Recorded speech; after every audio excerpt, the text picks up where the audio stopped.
Welcome everybody at home. Welcome candidates to our 2020 Monona Grove School Board Candidate Forum. We are part in-person and part teleconference. Candidate Lorraine Gage and candidate Elizabeth Cook are joining through our Zoom app, which I'm sure many of you are using nowadays. And our candidates Chris Bondurant and Susan Fox are in municipal building with us, and we're going to do the best we can to get through this and get some questions answered. Prior to the forum, we try to send out as much info as we can about audience questions, and we did receive some, so we will go through those. And we do have some other questions as well if we still have time. Each candidate will have a minute 30 for opening statements and a minute 30 for closing statements. I have predetermined through a Scramble app what names go first. And so, candidates, do you have any questions before we begin? I do not. No, I do not either. No. Okay. Actually, the only one I have is whether you're going to rotate who takes each question first. Correct. Like we've done. Okay. Correct. That's all. Okay. So, for opening statements, Lorraine Gage, you will go first. All right. So my name again is Lorraine Gage. I'm a resident of Cottage Grove. I'm a proud single mother of 3 beautiful children that attend schools in the district. I was appointed to the school board by unanimous vote in September of last year out of 16 applicants. Since this time, I've had the opportunity to serve on the teaching and learning committee, also the school naming committee as well. Also serve as a support and a liaison for the Black Student Union at the high school. And most recently, I served as a moderator for the Parent Equity Committee. And then just as of last month, I was asked by Dan Olson, our superintendent, to delegate for the 2020 Dane County Truancy Summit, but unfortunately that was postponed. I have over 10 years of experience in special education, working with students with physical and mental disabilities, and worked in urban areas throughout Milwaukee and Chicago. Also, currently I am Client Services Director at Housing Initiatives, helping people that were formerly homeless, that also have severe and persistent mental illnesses to get back on their feet. So my personal experience as being a single mother and my working experiences in working in urban areas put me on the front line of dealing with issues such as working with families with limited resources, bullying, discrimination, gender rights, LGBTQ rights, mental health issues, and equality. And I feel that we as a district need to continuously educate ourselves on these issues to form best practices. And when I say we, I mean educators, administration, and school board members. So in this next term, I would really like to push for more collaboration for organizations in the Monona Grove area and then also the surrounding area, and so how we can handle and tackle the issues surrounding equity. Thank you. Okay. Next up, Susan Fox, your opening statement. Okay. Thank you to the Monona Community Media, and especially Will, for organizing this and providing us this opportunity, and to all of you watching from home for taking the time to tune in. In my years on the Monona Grove board, I've had a lot of people ask why I would ever want to be on a school board. Many people have told me that's the last thing they'd ever want to do. I've found it actually very enjoyable. It's very interesting. Firstly, I am a believer in community service and in taking a stand on issues of importance. Secondly, when I was a teacher in the district, I realized the impact of decisions the board makes on the total well-being of schools. I decided I wanted to be in a position someday to contribute to those decisions. I care deeply about public education and specifically about Monona Grove. My 3 now adult children are MG graduates, and my husband and I are grateful, as are they, for the outstanding teachers as well as the curricular, extra, and co-curricular activities they had and took advantage of, opportunities they had and took advantage of. I truly believe that public education is the cornerstone of American democracy, and public schools are the hearts of our communities. We continue to learn more about how kids learn, and the board has a role in supporting the exciting work going on in our schools. Specifically, I'm excited about the more targeted equity work the district is currently engaged in. While we've been working on the challenging problem of the opportunity gap for some years now, the all-out commitment I see now from staff as well as fellow board members is encouraging. And I've probably never been more impressed with the work of our staff than I am now in the midst of our current health crisis. Thank you. Next up, Elizabeth Cook, your opening statements. Great, thank you everybody. I also want to thank the community media team of Monona and all of you watching at home for being here today. My name is Elizabeth Cook, and I'm running for school board because I am deeply committed to ensuring that our district is a happy and healthy place for all of our youth and the educators that dedicate themselves to ensuring that every student we have thrives. So why me? I'm a school psychologist who is considered an expert in school mental health. I previously held roles of school mental health and school psychology consultant at the Wisconsin Department of Public Instruction. While I was there, I helped hundreds of schools across the state implement effective policies and practices to address the well-being of their youth and their staff. Currently, I work for a national nonprofit where I lead a similar initiative. To date, we've reached over 1,000 schools as they look towards increasing staff job satisfaction and improve the well-being of all people in their schools. You also can't do this work well without some core values. Everything I do is through the lens of shared leadership, open communication, a deep sense of collaboration, and quite a bit of humor. I'm also a mother of a 2-year-old and an almost 5-year-old, and as I think about their future and the future of all the kids in the district, I'm compelled to take my knowledge and experience and put it to good use for our community. So that's me. As a school board member, I will promote mental health and well-being for students and staff, assist in finding and retaining the best educators for our youth, ensure meaningful implementation of our equity strategies, and enhance ongoing communication and collaboration between the district, our educators, the board, and our community at large. And those aren't just promises. I know what it takes for a district to be able to do these things well. I'm ready to dive in and do the work, and with your vote, we can work together to strengthen our school community. Okay, thank you. And Chris, your opening statements. Afternoon. Thank you for inviting me to this forum. My name is Chris Bondurant, and I was raised in the Monona Grove School District. I am a 1984 graduate of Monona Grove. My wife and I are raising our 3 children in this community.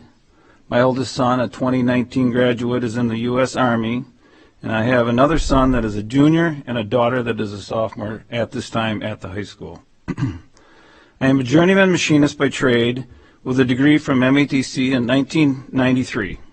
I also have 15 years of teaching experience at the college level as a machine tool instructor at Madison Area Technical College, with students from the age of 17 years old to 70 years old. I have developed critical thinking, problem solving, and communication skills through my experience, which I think will complement this board greatly. I would appreciate your support. Thank you. Okay, I'm just going to address the audience questions. During our initial post, we had said we would try to take some questions on our YouTube stream if people wanted to and felt comfortable. However, technically that's going to be a little tough for us. We're all spread out, socially distancing. So what we've done is we have set up a phone number that you can text your audience questions to, and we will try to get those questions answered. The number you will want to text to is 608-513-6160. 608-513-6160. You can text your question and we will try to get to them. We are limited on time, but we will get to as many questions as we can. With that said, we'll move on to the questions.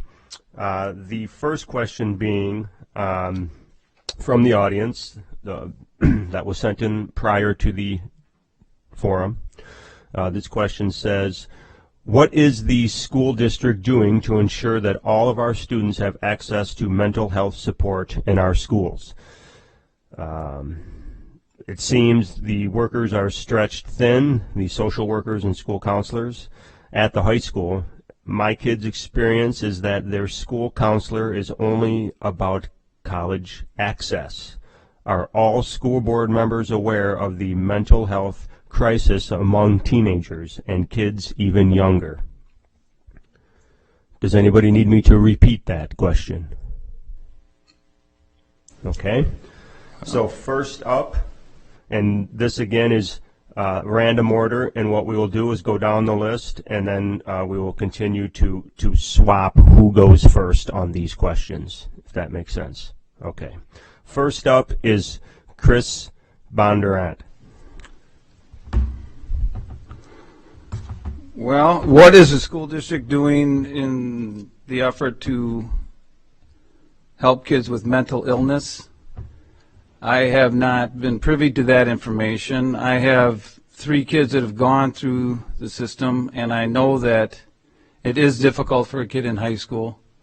And I see a lot of areas where we could strengthen the kids' philosophy, their pride in their school and in themselves, through intramural sports possibly, and other efforts. I do believe that even when I was at Monona Grove, yes, it was a very heavy college-bound school. I chose to go through the trades, which I am very happy I did, and that would be my avenue for a lot of these kids to find pride in themselves, that they can get something done. There's a lot of pride in a person when they said, I built this. And I think as far as the teachers go, I have never had a problem with a teacher in the district. I believe that they all have the training, but we could all be better. We could all use more training. The kids have more issues today than they've ever had with the social media and the phones in the school. And that's about what I have to say. Thank you. Okay, next, Elizabeth Cook. Yeah, thank you for that question. It's a great one. And what we know, what the data tells us, is that we're seeing an increase in student mental health, youth mental health issues, and that those are starting at younger and younger ages. And what we also know is that we're at a critical shortage with both school and community-based providers that can help support that. So the data is pretty clear, right, that there is a challenge out there, and that we're faced with some obstacles in order to overcome that. So then the question becomes, what is the school district currently doing, and then what could we be doing even more? And I will say from current supports, when you look at the Monona Grove School District Strategic Plan, it's very clear that mental health and social emotional health as a concept is right there front and center.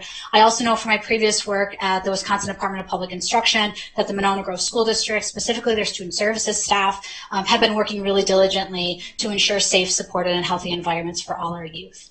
In order to do the work and do it well, there's sort of several factors that need to happen.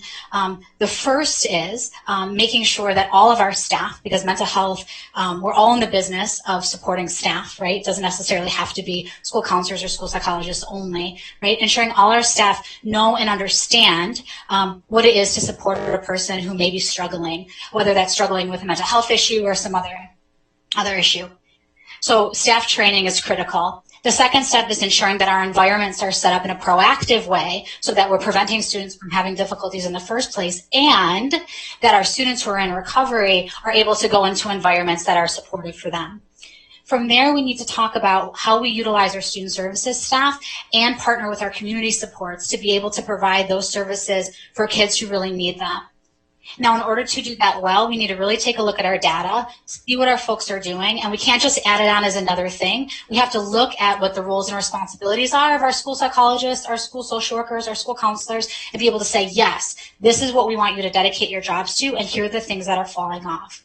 Now, specifically around the high school counselor piece of it, I do think that college and career readiness is an important component of this. So you don't want to throw the baby out with the bathwater, so to speak, on this, because for a lot of kids, that hope of what is my future going to look like is a huge, huge productive factor to save them from feeling like they don't have a future to go into. So we don't want to necessarily throw the baby out with the bathwater, but we do want to really think strategically about what we're doing with all of our folks, pave the way so that they can do the work that they need to do and do it well, and then partner with community providers so that we have more access for kids. Thank you. Susan Fox, you're next. There's no question this is an an increasing issue. It's always been an issue. Our guidance counselors have always had too big a student caseload, school psychs. The expectations of those jobs have changed through the years. I think, as Elizabeth just said, one of the kind of surprising things for me to hear, or I heard a couple of years ago, was the increasing anxiety among younger kids. And so yes, it's definitely a concern. It's also a concern that the district has been working on. A lot of our staff have had training. We've had trauma-induced training with some staff. I can't say how many. I know our student services staff certainly has, and other teachers. We have mental health teams in each building. So, and I think it's a multi-pronged approach. It is about teachers working on engagement and relationships. It coincides with a time when I think teachers' jobs are getting harder too. There's just so much on their plates. So it really is all hands on deck. And I think, we've got mental health teams now in every building, and that's been going on for the last couple of years. And this year, for the first time, we are participating in Dane County's Building Bridges program, which connects, unfortunately, that's also limited. It connects up to 12 students per semester and their families with Dane County Mental Health Services. One of the other obstacles clearly is health insurance. That's where the school can sometimes reach a dead end in terms of trying to connect kids with services.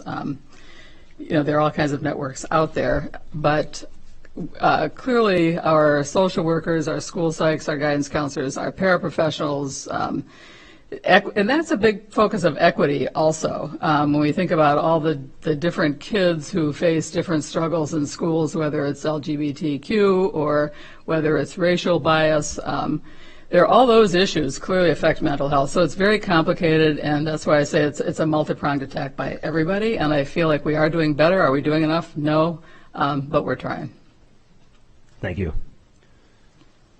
Lorraine Gage, your response? Sure. Kind of building off of both what Elizabeth and Susan were saying, we currently are utilizing the building bridges, and I think that is helping somewhat, but again, it's limited amount of students that are able to use this program. So we definitely need more. We need more resources throughout Madison and anywhere local as well, but I think we need to start tackling these issues right away and early on as well. Our teachers, our psychologists, all of our specialists that deal with this definitely need some additional support. And I think that's something that as a school board we should look into. Mm-hmm. Thank you. Thank you. So we'll do our best to keep to a minute 30 on our time constraints for our answers.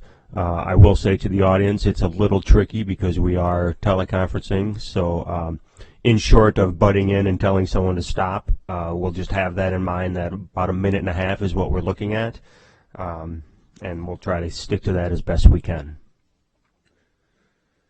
The next question, and I'm going to paraphrase this a little bit, but we'll get to the heart of it. I watched an MG school board meeting where several teachers spoke about how they are making less in our district than the newer teachers who are making more. How can we continue the inequity when these are the people who have devoted their whole career to MG, especially folks who teach and also coach?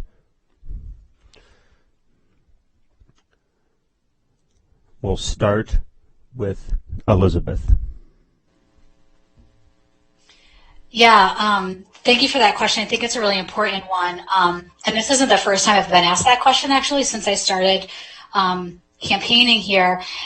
And I think one of the maybe unintended consequences of Act 10 is this idea of educators needing to or being able to sort of move around, which creates voids and vacuums in positions that then become hard to fill, difficult to retain. And so we need to find a solution for that. We need to be able to keep our educators here and compensate them appropriately for the fact that they're staying here with us. We know that strong relationships are supportive student achievement, but more importantly than that, we know that every time we get a teacher turnover, right, or some kind of disruption in the learning environment, it impacts student achievement. And so we need to recognize that as a board and be able to do something about that. Now, the question then becomes, how do you build a salary schedule that is appropriately compensating all your staff, right, transparent, collaborative, and meeting the needs of everybody, which is including your new teachers who are coming in with a particular set of expectations, your veteran teachers who have been here with the particular expectations. And I think it's going to be a big puzzle to solve, but I think it's something that the board should be tackling. Thank you. Next up, Susan Fox. Okay. This is a problem, and it is an unanticipated consequence of Act 10. In the old days of the contract, we had a very set salary schedule. It was very transparent, very predictable. Everyone knew where they'd land. We generally, the school district only granted up to 3 years of prior experience. So if you came in from another school, no matter how much experience you had, that's often all you were granted. So new hires were not coming in at higher levels than current teachers. That is not the case anymore. We've created a free market for teachers, essentially, and so teachers are moving around at rates. I mean, the retirement level at Monona Grove is very slim when I was teaching there, and now we average similar to the rest of the state and Dane County nationwide, close to 10%. People leaving every year. Some of that includes retirements, but much greater than it used to be. So hiring is very competitive. We've been told by our HR person frequently our principals have not been able to hire their first choice people because our salaries are lower than others in Dane County. So there's that issue that we need to be able to hire people. You know, if a school psychs, the specialists, they're very hard to hire. Special ed teachers, very high demand right now. And if we need somebody specifically, or especially late in the mid-year or right before school starts, one of our people leave, we have to hire someone. We are up against it in terms of filling the position. We are currently working with the teachers on a different salary compensation plan, and this has been a major point of discussion. We've worked on some of these inequities over the past couple of years, and we continue to do that, but it's kind of two pieces. It's rewarding people for every year of their actual experience versus knowing that we have to hire people at different salaries. It does create inequity, and it's a huge morale issue. No doubt about it. So we are working on it. We're making some headway, and that's about all I can say about it right now. Thank you. Next up, Lorraine Gage. So I agree that we definitely need to work on having a better schedule for our teachers. We want to retain our teachers, and we want to continuously to hire new teachers, and we have to be competitive. The one positive thing that I can say is that we have an excellent benefit package, and that is what attracts many teachers and also keeps our teachers here. But we definitely have to work on a solution on raising the salary of our teachers because we want to keep our teachers, and it's vital. Thank you. And last, Chris? Question again, please. Yes.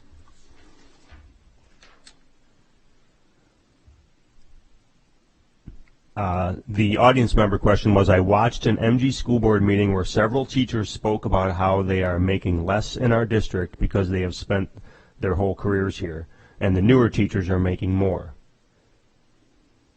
How can we continue the inequity when these are the people who have devoted their whole career to MG, especially those who teach and also coach? Well, there's going to be no simple one answer to how to fix the equity issues with a teacher with seniority versus a new teacher. Teacher demand is going to drive up the price. If a teacher is wanted in 3 different schools, that teacher is going to take the best money. And that's just the reality of it. Yes, Monona Grove does offer a very strong benefit package, but a lot of the information that we're talking about now is not privy to a person that isn't on the board yet. But I will always advocate for the children and the teachers also, because the teachers are nothing without the children, and the children aren't going to learn anything without the teachers. So I do believe that we need to keep our good teachers and need to go find and maybe groom teachers for the positions we see. If we see we're going to need special ed teachers, why are we not grooming teachers to that? we should have administration, staff, and faculty that notice the strong points in our teachers and maybe direct them towards the positions that we have trouble filling. And maybe it's just a matter of we need to let these teachers know that we have their back, that this is going to be a strong community, and that we are going to have your back as a teacher. Thank you. Okay, moving on to the next question. Again, audience, if you would like to participate by asking a question, please text your question to 608-513-6160. The next question: what are your feelings on continuing with a unified school district compared to a split Monona Cottage Grove with separate districts? And Susan, you'll begin this session. Okay. This question has come up before, comes up every time we do a building referendum. We just did one, so I'm hearing this again. The truth is, neither community can function well without the other at this point. We really need the numbers of students. That's what drives our state aid, and the growth is in Cottage Grove. That's where we're getting the numbers of students. That's why the new elementary school is being built there, because that's where the kids are. You know, back when I started teaching at the high school in the 70s, the school enrollment was about 2/3 Monona, 1/3 Cottage Grove, and it's pretty much flipped at this point. Cottage Grove also needs the Monona tax base. I mean, we still have about 54%, a little more of the tax base. We have a little bit bigger business tax base. They're building one as well. In order to, one of the things that caused my husband and I to move into this district with our kids was because I was teaching at the high school, and I was so impressed with the rich curriculum that a district of this size offers. And we've been able to maintain that through some years of big budget cuts since I've been on the board. But that's a very appealing thing. As we just talked about having to compete with teachers in Dane County, we also have to compete for students to the extent that, one of the aspects of property value in our district is the high quality of our schools. To maintain that high quality, we need those numbers in order to be able to offer all the AP classes we now offer, all the specialty classes in art, music, in addition to the more classic curriculum. So the truth is we need each other, and initially the state would never approve a split, but I wouldn't be in favor of it anyway. Guess that's it. Thank you. Okay. Lorene, you'll answer next. Sure. I think a biggest key here is communication. I think there's a lot of, or somewhat, divisive talk between the two communities, and we need to have more communication so that we are more collaborating with each other. We do have a lot of growth in Cottage Grove, but in Monona there's a lot of wonderful things, and I think that as a board we should not look at each community individually, but work collaboratively. But again, I think just fostering communication between the two communities and build it as one district, one solid district, is going to help with that as well. Thank you. Next, Chris. Thank you.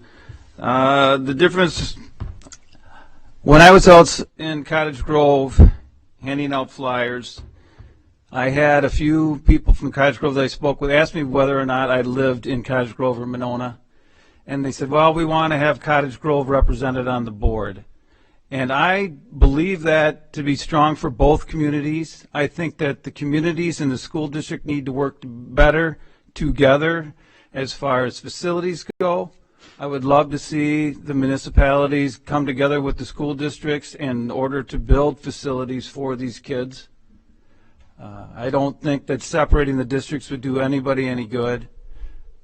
We can do all this for the schools. We can build the schools. The facilities are going to be the issue, because Monona wants them built in Monona and Cottage Grove wants them built in Cottage Grove. So if we get their municipalities involved, possibly the school districts could actually maybe sign a long-term lease to use these facilities, but not be responsible for these facilities, because I don't believe the school district should be in charge of renting out a gym. I think that's all Parks and Rec. I think it could work out great for everybody in both communities and also help keep our tax base down. Thank you. Okay. And last, Elizabeth Cook. Yeah, I agree with Susan in regards to just sort of the nature of how school funding works and what we look at in terms of tax base and actual like development, right, and the movement of people. It makes sense from a financial perspective to keep both districts together.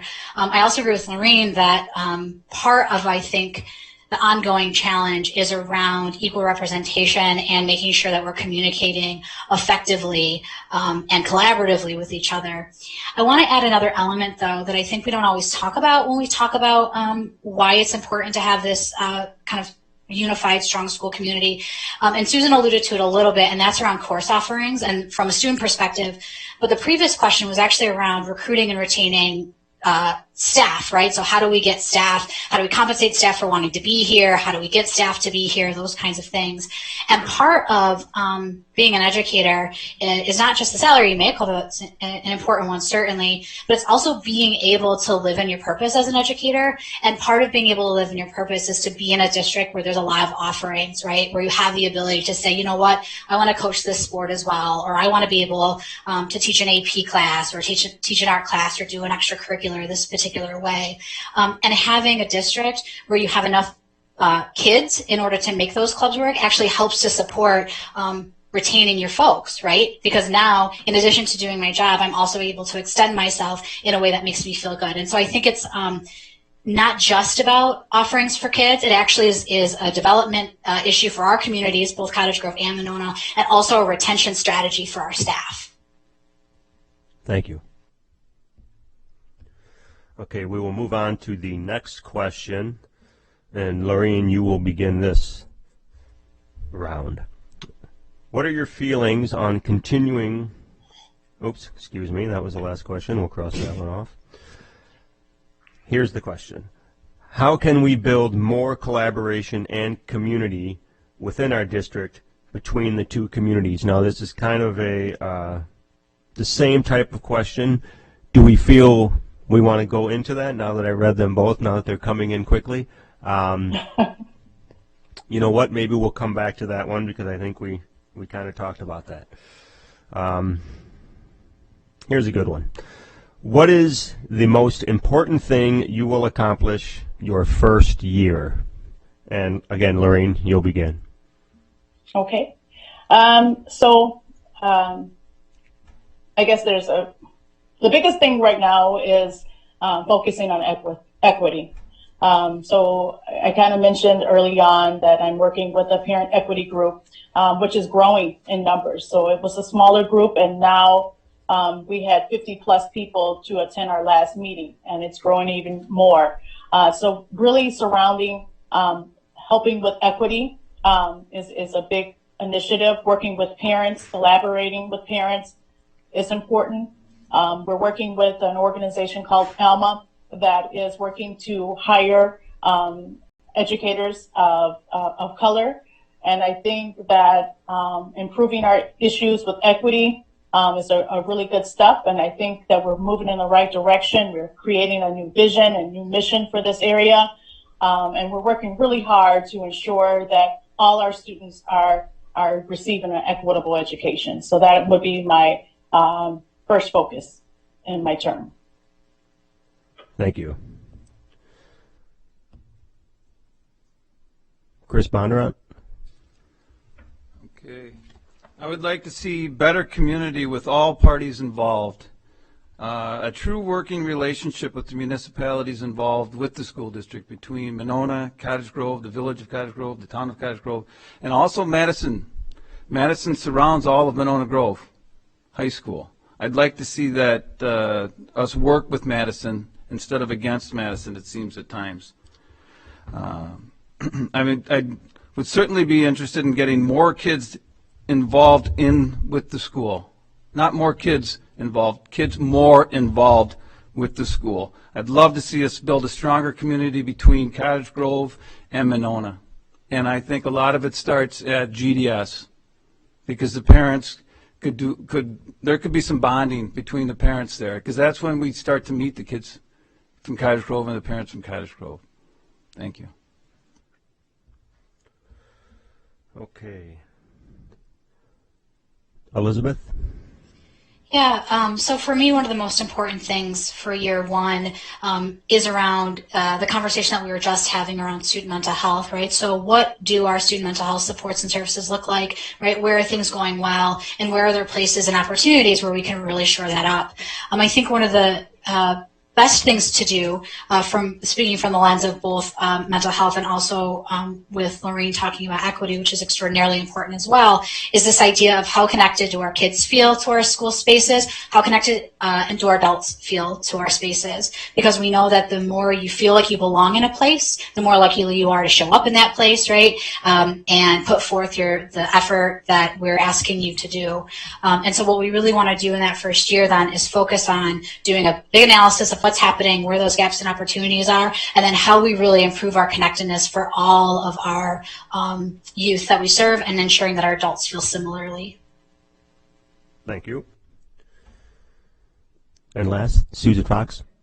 I want to jump back to the last question just for a minute, because I think as far as the two communities in the school district, to me, from the standpoint of a teacher and as a parent and as a board member now, I see that as more of an adult issue than the kids issue. Once the kids come together in middle school, they are one district and they act like that. Teachers treat them that way. That's part of they really feel, and I've seen parents grow along that line as well, who when they have elementary kids and they're very separate, not necessarily fully appreciate the whole district. But when you have especially, a couple sections of a grade level in Monona, and they get the chance to come together with all their new friends from Cottage Grove in 6th grade, that's a big change. It's a new friend group. It's a peer group. It just opens all kinds of doors, in addition to the value of the programming. So I just want to emphasize that. I think our kids, I don't think it's an issue with them. So it's a value is what it is. As far as the most important thing, one thing on a board is, as an individual board member, you can't really accomplish anything per se. The board speaks with one voice, acts with one voice, so it's a matter of collaborating with your colleagues. I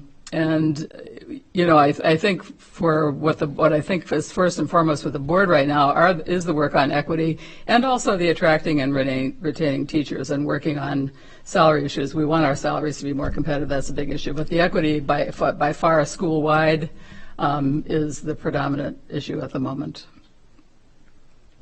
Thank you. Okay.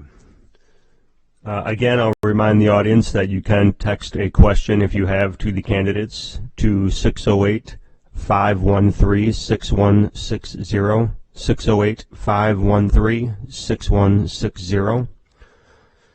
We will move on. The next audience question: can you speak to how the district is balancing the need for advanced learners in a time with increased focus on inclusion? How does the district support advanced learners at all levels? And Elizabeth, you'll be first.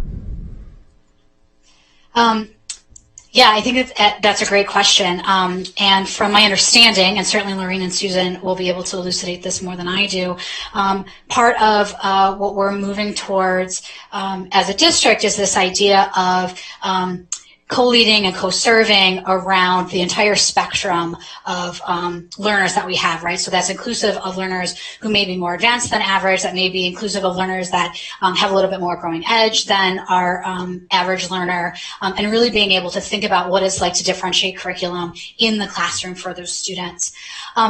I think that this is actually an important way to go in terms of equity, where you can still satisfy all the supports and services for advanced learners while also enhancing other students. Let me give you a little bit of an example. It's kind of a wonky one, so just bear with me here. But when you do placement testing for advanced learnership, if you will, so I'm going to decide whether or not this student meets criteria, usually there's a test or a series of tests that you put together, and it's that time stamp, right, that point in time, that number that sort of determines, are you on this side of the advanced learner scale or spectrum, or are you on this side of the advanced learner scale or spectrum? In theory, right, in like a perfectly black and white world, that makes a lot of sense. The challenge is that those metrics aren't black and white. They sort of come with a range. So today I'm over the line. Tomorrow, actually, if you gave me the same assessment, I might be slightly under the line, because the line itself is sort of this arbitrary metric. And so what happens is that you exclude kids, right, who fall just below the line, and then they don't get necessarily access to anything, right? Or the burden on the general educator is different. So if you really want to enhance advanced learning, you really want to widen that net, and you want to provide opportunities for students who may not have otherwise seen opportunities, then managing that within an inclusive environment supports everybody, right? Supports your advanced learners, as well as all of your other folks that are in the classroom so that they can learn and grow and have the opportunities, right? To do what they need to do so that they have high expectations set on them. And then what I know from my life as an educator is that when you set expectations high for kids with the right supports, they rise to the occasion. Thank you. Lorraine, you're next. World's wonkiest answer to a question.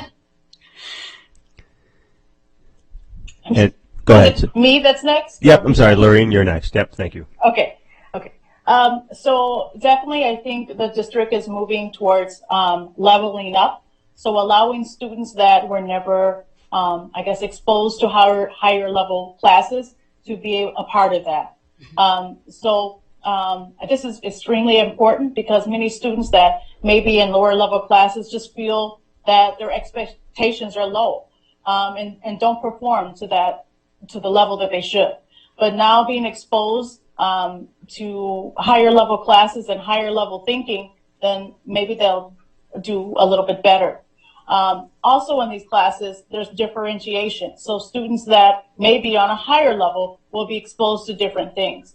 But every student doesn't know everything in every aspect. So I think it's good that each learner can learn from each other.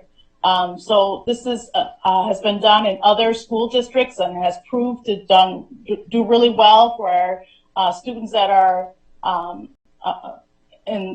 lower achievers in that area. And so I definitely think that we're moving in the right direction. And so what we'll do is assess this and see how we're doing with this and then make changes when needed. Thank you. Chris? Could you read the question again, please? Yep. Can you speak to how the district is balancing the need for advanced learners in a time with increased focus on inclusion? How does the district support advanced learners at all levels?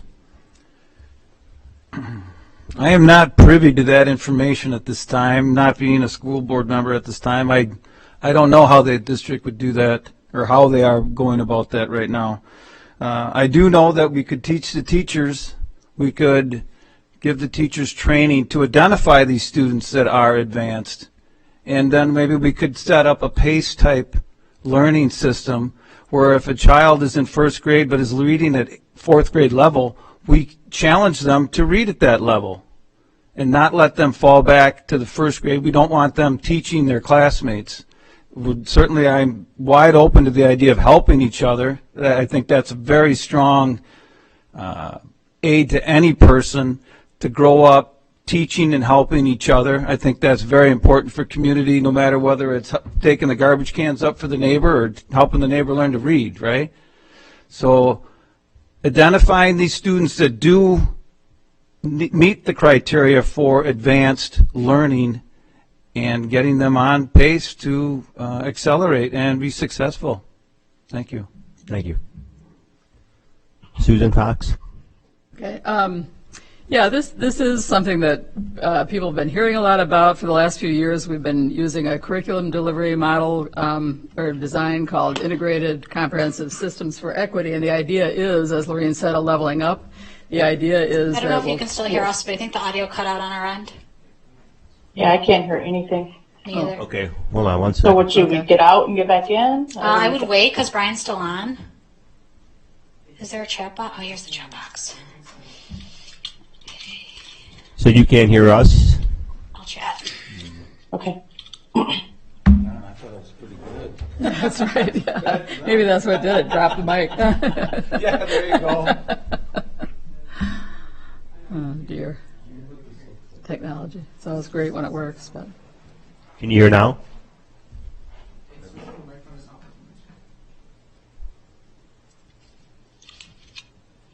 I'll send it to shut out.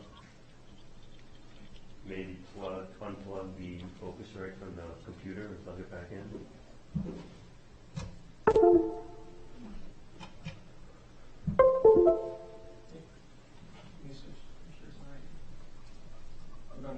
Can you hear us now? Yes. Yes, thank you. Okay, we're back. Okay. Thanks to our sponsors, we have come back. Okay.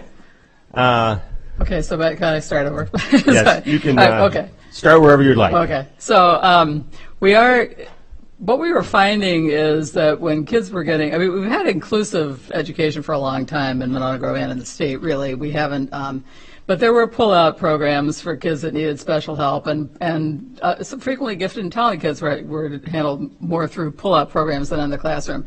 So the goal has been to change and really try to keep kids more together to, as Lorraine said, really give everyone access to a rigorous curriculum. The research shows that if you give everyone access to a rigorous curriculum and you have high expectations, kids will perform to those expectations more likely.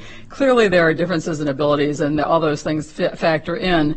But the idea, that we were pulling some kids out in elementary school and we were still pulling those same kids out in high school, that something clearly wasn't working well because we should have been floating all boats, raising the level of everyone. So that's the idea of that. We've increased over the last several years our collaboration time for teachers. They will tell you it's not enough. It's never enough. It's a very difficult thing. I know parents don't necessarily like professional development time, but believe me, teachers need it. But we have collaboration time built into their day as part of the week, and we've worked very hard to do that.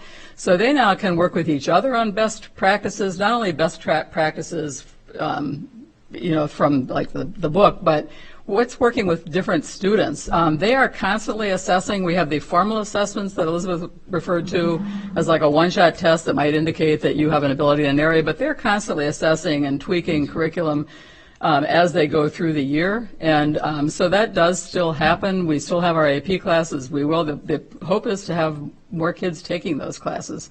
And we do still have gifted and talented teachers. So occasionally kids are pulled out for extra help, whether it's extra help with reading or whether it's extra challenge for gifted and talented, whatever it is, we still do that.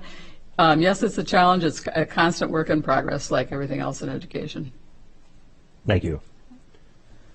Okay, we'll move on to the next question. And Susan, you'll begin this round. Okay.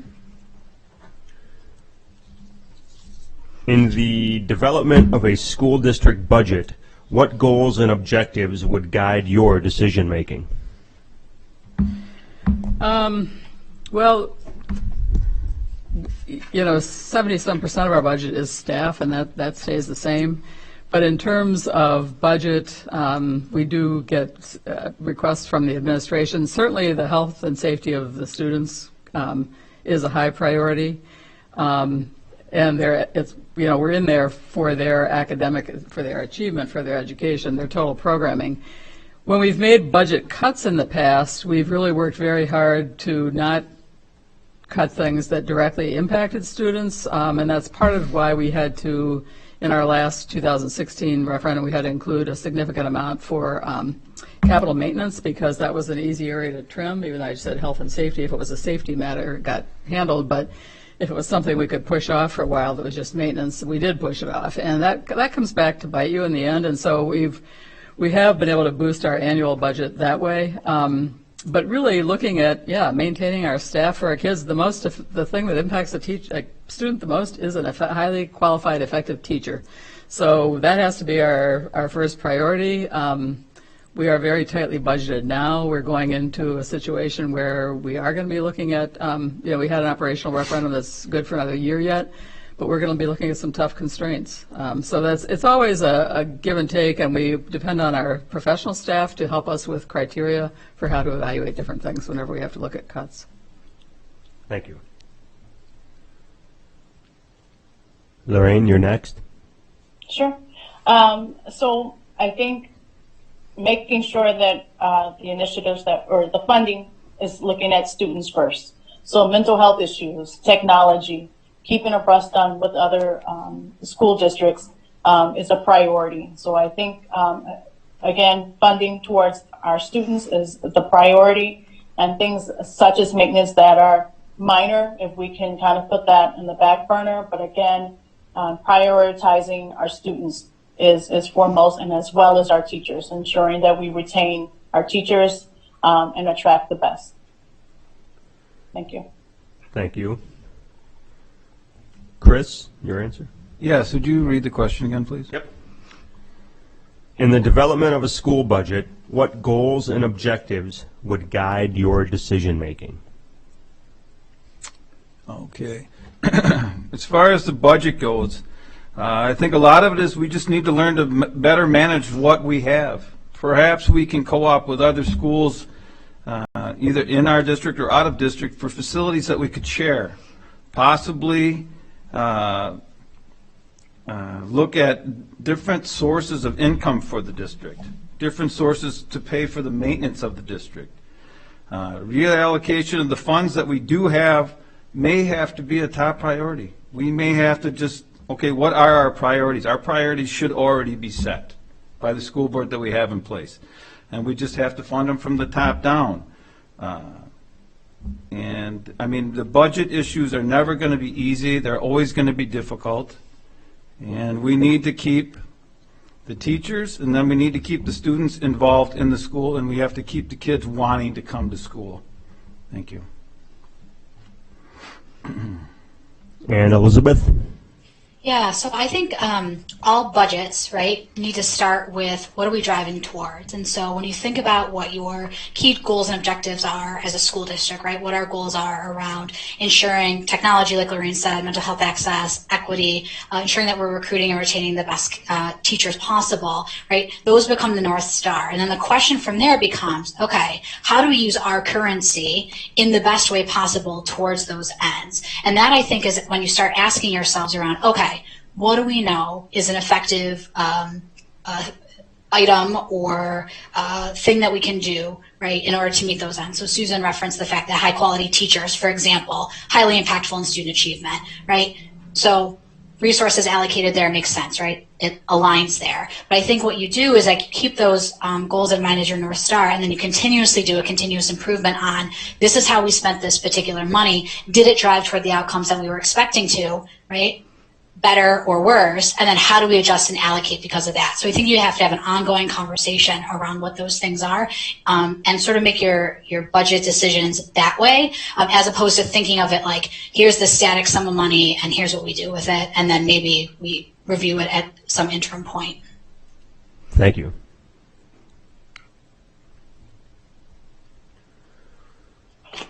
Okay.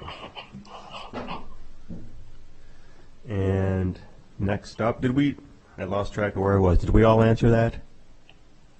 Yeah, I think I was the last one. First, wasn't it? Yeah. We all answered yes. Okay, thank you. Lorraine was first. So. All right, so Lorraine, you're up first for this next question. Okay. What is the best way for a Board of Education to be sure it stays on target? Sure. I think there's so many factors. One factor is staying current with legislation and how that impacts our school district. It's vital that we have effective communication with our administrators and our stakeholders, our parents, and our students as well, to be informed of what's going on a regular basis. And then also collaborating with each other as school members, I think is a vital part of doing that. Thank you. Elizabeth? Yeah, so I already alluded to this idea that your goals and objectives should be your North Star. And I think it's really important for a board to have those outlined and there, and then always be looking towards that. I think it's really easy in education in general, right? So this is not unique to our district. This is just, I think, how education works. For people to get distracted by particular things, right? A new idea comes in or something, it kind of sits in the zeitgeist for the culture, and you sort of tend to get distracted. And so in order to stay focused, it's really important to kind of keep your eye on what are the objectives that we're trying to aim at, and then what are our identified mini steps that are getting us there, so that we're constantly doing that. In the work that I do currently, whenever we're reviewing anything that we're doing, we always ask ourselves 3 questions, and I would recommend this as a way any sort of governance body functions, which is how much do we do, right? So What's the thing and how much do we do it? How well do we do it? And how do we know that we did it well or didn't do it well? And then the final question, this is an important one, is anybody better off, right? So when we think about our students and our staff and our community, are they better off as a result of it? So I think if you keep those objectives in the North Star, as the North Star, you think about those small mini steps to do, and you continuously ask yourself those three questions, it's a lot easier to set the stage so that you're not as distracted by some of the noise that might be happening around you. Thank you. Susan? Yeah, I think our strategic plan, and we'll be coming up with another one within this next year, but our strategic plan does provide the guidance, and we do have a continuous improvement process that we use. We create these plan, do, study, acts. There are goals every year set as a district and as individual schools, and there are action plans developed that are, which the board just has oversight over this. This is mostly staff work. For the board itself, I think we do maintain a collaborative relationship with each other. I think that's important. Also, with the teachers and through the leadership of the Teachers Union, even post-Act 10, we've maintained a collaborative relationship with the MGEA. So we meet and confer on various issues with teachers that affect their environment in the classroom. And hear their needs that way. The superintendent is the person who we have the most direct contact with as the administration, but we have built a constructive working relationship with him as well. I think those are all things that we do to keep our eyes on what's happening. I think it's important for school board members to be continuous learners as well. Lorene mentioned the necessity to stay on top of what are the new trends in education. What's not only just trends, that makes it sound trivial, but what's the new thinking? What's the new research? What's happening legislatively that impacts us or that could potentially impact us? And staying on top of that, advocating for our district and others. That's all part of the role of being a school board member. And I think working collaboratively together to stay on track is important. Thank you. And Chris? Thank you. Well, I believe first is to have a true vision of where the district wants to go, okay? Close collaboration is going to be needed. The school board has the final authority to determine what needs to happen, and the district administration and staff are given a degree of leeway to determine how to make it happen. Now, this was from the handout that I got when I decided I was going to run for the board, and I believe this to be true. The school board is there to guide the administration and staff in the direction. If we're not meeting our target, if we're not hitting this true vision, it's on the board. Thank you.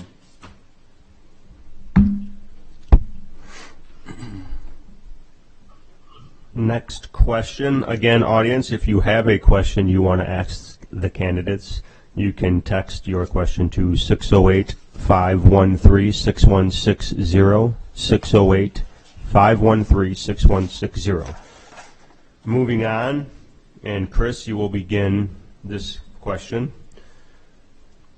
How should the school board go about finding out and knowing what the parents and community in the district are thinking?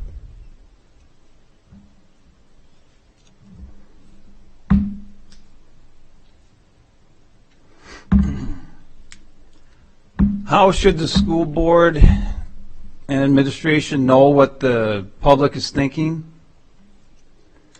Yes, how should the school board go about finding out and knowing what the parents and community in the district are thinking, obviously in regards to education? Well, I mean, we've heard nothing here but communication, communication, and more communication. So if it needs to be a survey, if it needs to be an open house, if it needs to be town hall meetings, that's one thing I didn't like about the school board, is that you went to the school board and you just talked at the school board. I would like to be in a spot where we could actually have some positive, productive conversation between the community and the school board, because this school board isn't going to go anywhere, or there isn't going to be anybody in the public sector that's happy with the school board if we aren't working together, and if we don't know what their priorities are, there's no way to have a true vision, correct? So, I mean, the school board needs to have the vision that's given to them by the public, which is followed up by the school board making sure that the people we put in charge of these items get it done. Thank you. Thank you. And Lorraine, you're next. Sure. I think the Recently, we had in the parent equity group, that's the example I'm going to use, we didn't have a lot of members. And I think one of the reasons was because there wasn't a lot of information given to parents. And so what we did was we did a mass email to parents, and then we asked questions and to learn more about why they aren't participating, and we found a lot of feedback that they didn't know about it. And so I think more communication through surveys and different forms, maybe we can have some meetings.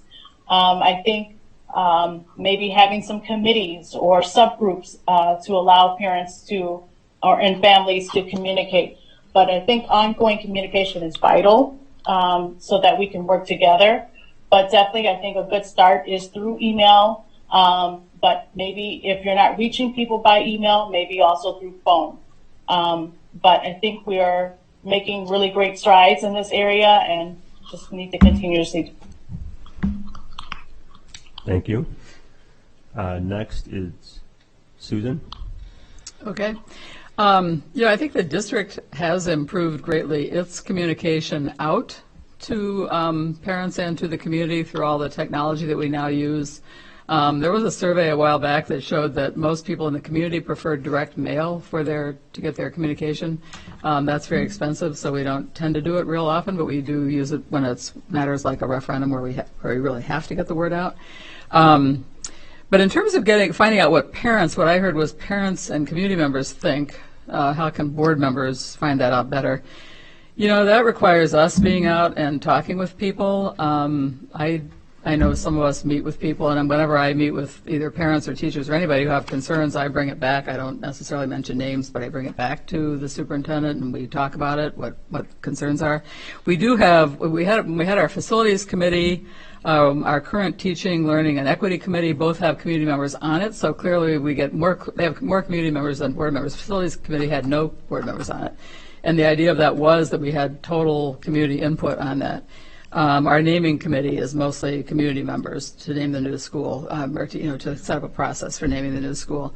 So there, and then Lorraine mentioned the parent equity group. PTOs are a place board members can go. It's hard to get people to come out to a generic town hall. Usually there has to be a reason, but I think we need to do more of it. I think it's hard to have an easy answer to that question. So we have to keep working. Thank you. And Elizabeth. Yeah, I would say, how do you engage your stakeholders? Two things. You ask and you receive.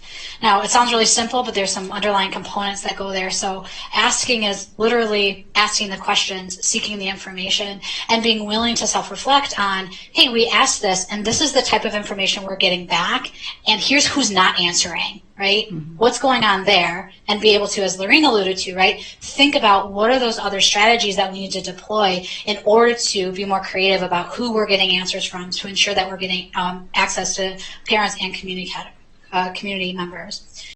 The other aspect of that is to receive, right? And so you're going to get information back. But in order for communication and collaboration to work, there needs to be a sense of safety, a sense of trust, and a sense of transparency. And so that takes time to build. But this idea that as board members, we're good faith actors in what we're receiving, right? So I hear something and I may not have an answer that you like. I may not have an answer at all, right? But this idea that I'm hearing it and then something happens as a result of it, right? Like Susan said, it's said somewhere or it's thought about or I have a response to it. And if you do that over and over and over again over time, it's sort of like Field of Dreams, right? Like if you build it, they will come. If you build a communication structure that's really around meaningful asks and meaningful receptivity of what you're receiving, and then go and do that, then in my experience what you find is that you get increased communication because now it's worth people's time and effort and energy, and they know their voices are heard and valued. Thank you. Okay, we will move on, and I believe this may be our last questions. We'll see how the time comes out.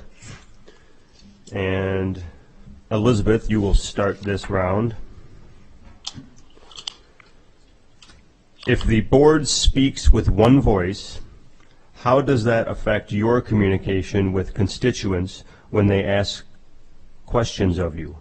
Will you answer your constituents?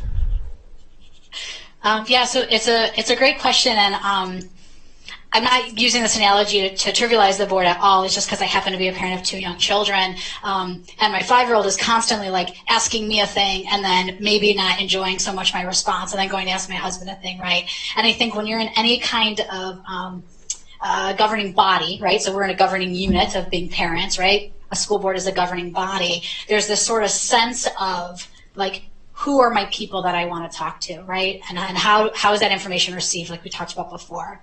So I think having open and honest communication and dialogue is critical. Brene Brown has this really great quote that she talks about where she talks about clarity in language is really kind, right? And being unclear is unkind, right? So as you get questions from individual constituents, and it's things that you either can't share because they're happening in closed sessions, or things where maybe you have a different personal opinion about, but the board has collectively agreed upon, right? It's important, I think, to be clear in what your parameters and guardrails are around saying those things, right? So the board has agreed to this, right? And whether or not I personally agree with that or disagree with that doesn't matter because I speak on behalf of the board. So I think it's important to answer questions from constituents. I think it's important to be clear in how you're communicating with them and what you're saying. And also I think it's important to not have the appearance of being fractured after a unified decision has been made.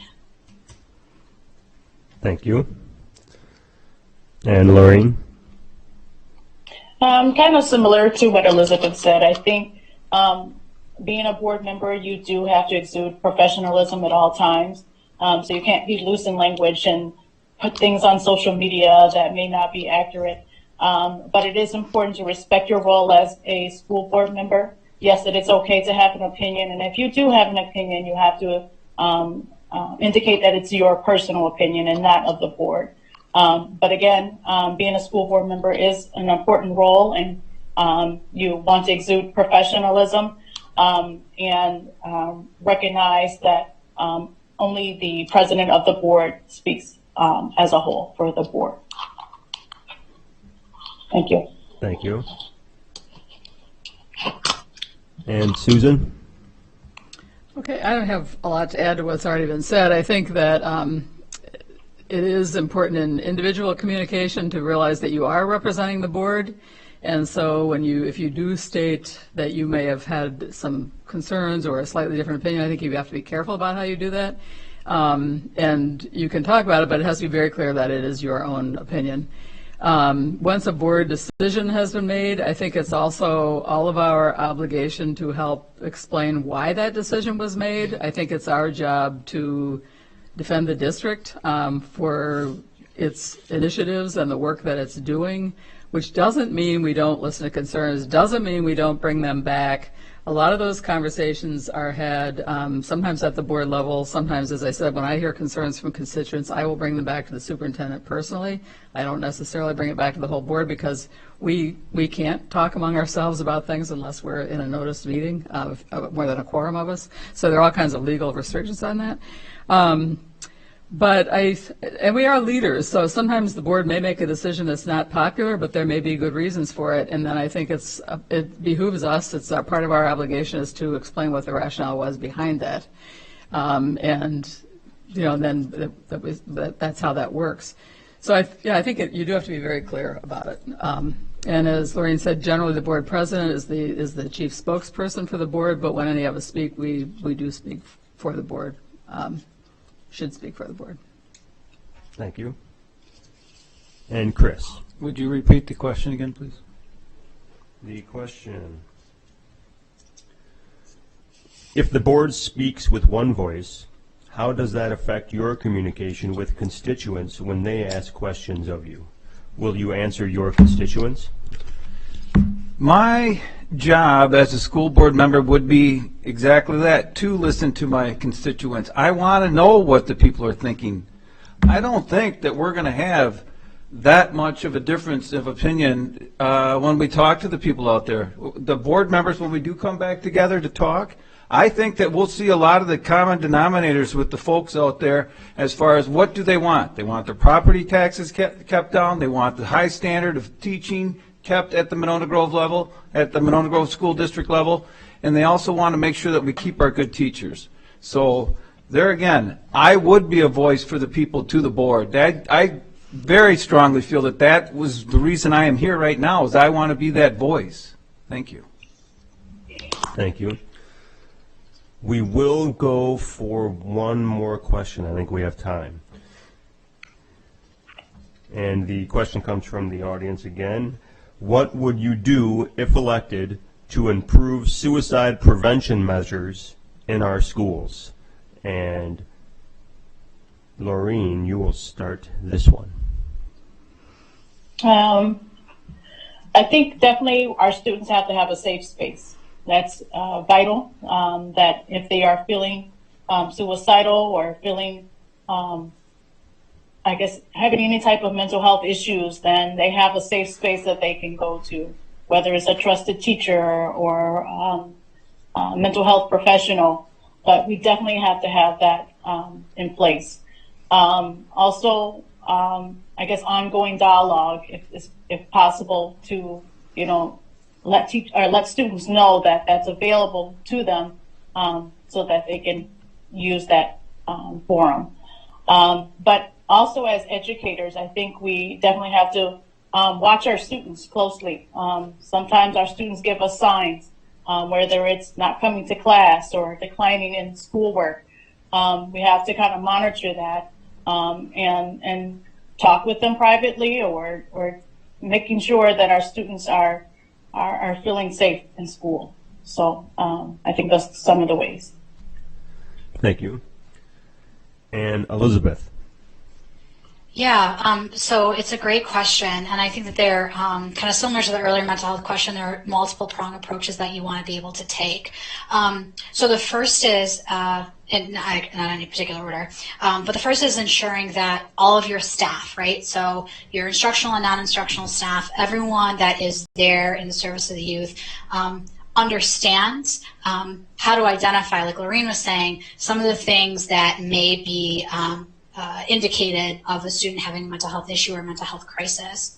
I think there's another layer of reducing stigma for the community at large, so that the community at large can participate in this as well, parents as well, but also for a youth, and particularly adolescent youth. There's a lot of good research around what they call mental health literacy, so like teaching young people about what mental health is, particularly in adolescence, when typical adolescence comes with sort of its own bag of stuff, right? And how to be able to identify, hey, this is a typical experience that my peers are also having, and hey, this might be a little bit different, and I should go seek help for that. And then railing around peer supports in order to do that too is highly effective. I alluded to earlier around connections to the environment. We know that a strong indicator to protect our kids is that they have an adult, at least one adult in the building that they feel like they can go to. And then I think keeping and paying close attention to the populations that we know are disproportionately impacted by suicidal ideation or completion of suicides. And that's inclusive of our LGBTQ community, and our students of color also are impacted in a more impacted than some of our other populations. And so knowing that as staff, right, and thinking about how do we, like Laureen said, create those safe spaces where I feel heard and seen in my environment, so that I am willing to raise my hand up and say, hey, this is a problem, or I have an adult who knows me well enough to say, hey, I am noticing this, what's going on with you? Great, thank you. And Chris.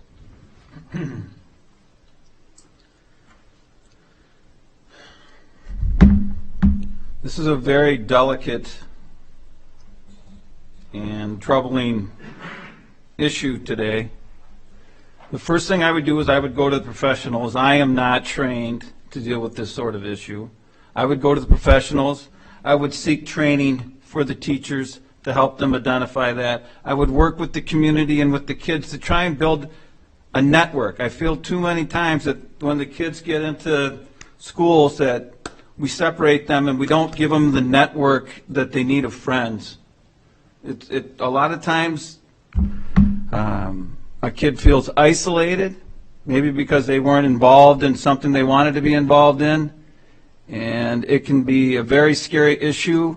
So I mean, it's all going to be about communication, training of staff, training of teachers, bringing counselors in, and establishing a network for these kids. And yes, an adult that they can talk to. Possibly, I don't know legally if a teacher can know that maybe this child's thinking that way, but maybe a morning hello to this child really would mean a lot.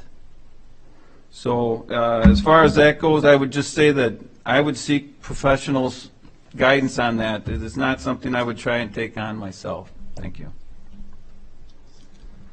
And Susan? Yeah, I think it does go back to with the earlier question about mental health capacity within our schools. And it's very contingent on building relationships. The teachers are on the front line. They see these kids every day. Chris just mentioned having an adult they can talk to. I think it's important that every child have at least one adult in the building they can talk to. And I'm not sure that we do that all the time now. Make sure that that's the case. Whether that's, I know we had a recent racial incident where our students of color immediately went to the guidance counselor who advises the Black Student Union and spent some time working through that with him. That's progress, in my opinion, that our kids feel they can do that. And so I think that whatever the issue, it really is, and even students, as Elizabeth talked about this, students even being aware of what's kind of behavior is kind of normal. I mean, we've all got struggles, we all have depressed days, we all have more up days, but when is that not so normal? And if kids notice that about their peers, if they have people they can talk to, mostly I think it is about teachers being, kids being engaged in school and with their teachers so that they have someone they can trust, they can go to when they're really down. And sometimes that's a paraprofessional. We have wonderful teacher aides working in our buildings, and sometimes they're the closest to some of these kids because they spend more time with individual kids. So there are a lot of people in the district, might be a custodian. There are custodians also chat with our kids and see them in the building. So it's just the idea of having one at least trusted adult that you can go to when you're really feeling lousy is a big piece of it. And then, then we're dealing with our health system and all the rest of it. But it's something that has become an increasing concern. Thank you. Okay, well, we will move to our closing statements. And again, you have a minute 30 for your closing statements. And Elizabeth Cook, you will start first. Okay, great. Well, thanks everybody for tuning in and asking your questions. They were really great and thought-provoking. And what I am hoping that I impressed upon you in this time that we spent together today, or for those of you who may be watching after today, what I impress upon you post-watching this video, is that I really am committed to ensuring that our district is a healthy and well place for our students and our staff. We know that well educators promote wellness and achievement in our students and help us get to the goals that we want to see with our youth. And that I have experience and background that allow me to do that and to support our youth in a way that's really going to move us forward on the path that we want to go on in regards to mental health, in regards to equity, even in regards to the aspects around how do we recruit and retain teachers and thinking about salaries and budgets and those kinds of things. So I implore you to vote for me, and also if you haven't gotten your absentee ballot, you still have a little bit of time left. So thank you very much, and I hope you have a great rest of your day. Thank you. And Chris Bondurant? Board members are entrusted with one of the most important responsibilities that can be assigned to any citizen, that of helping to direct the education of the youth in this community. I've decided now is the time to be more directly involved. I look forward to using my experience and energy to help guide this district moving forward and welcome your input and support. Thank you. Susan Fox. Okay. I'll conclude by reiterating my desire to remain on the board as we tackle in the most focused way the issue of equity along with other ongoing work. I have been and continue to be willing to put in many hours of time preparing for and attending meetings, many more than one meeting a month, which some people think, researching and staying current with new thinking regarding school structure and curriculum, as well as new challenges. The new things going on in education are mind-boggling in terms of the use of technology, even the new furniture for our classrooms. They're just on so many levels. We've tackled some very important issues during the time I've been on the board, and I believe my lens as a parent, former teacher, and longtime community resident has been very helpful in those discussions and decisions. Now, as we continue to face both old and new challenges, I want to continue to offer my understanding of our schools and the MG community, along with my fair-minded decision-making as we wrestle with options for solutions to address ongoing needs, some of which you've heard about today. In the midst of this current health crisis, the election may seem almost irrelevant. In fact, I was kind of feeling that way, and I've really appreciated this opportunity to kind of rethink why this is so important. But we will get through this, and the results of every election matter. So I urge everyone to vote, hopefully many of you by absentee ballot, including the in-person absentee ballot between now and April 3rd. That'll be the last day for absentee voting, or in person on April 7th. And of course, I ask for your vote on that ballot. And Lorraine Gage. And thank you as well for providing this forum, and then also for everyone that provided questions. I have achieved some success in the little time that I have been serving on the board, and I want to continue to do that. I want to continue to advocate for our families, our teachers, and our students. And hopefully in my next term, I want to improve on those issues that involve retaining and growing our teachers, effective communication to our families in the district, and provide resources for our low-income families, and also look at mental health as a whole. Additionally, I want to look in depth in our district and how we're supporting our students with dyslexia. That has been brought forth to my attention, and I think that is something that we should look at. There's recently a bill that was passed in requiring school districts to test students with dyslexia early on.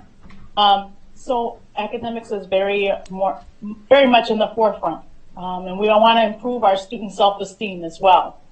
This is not easy work, but I'm willing to put forth the effort and the hard work that's needed to achieve student success and great outcomes. I thank you again for this opportunity, and I hope that you vote for me. Thank you.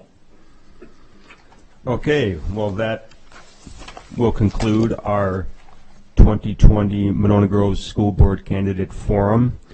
Thank you to the candidates, Elizabeth Cook, Chris Bondurant, Susan Fox, and Lorraine Gage.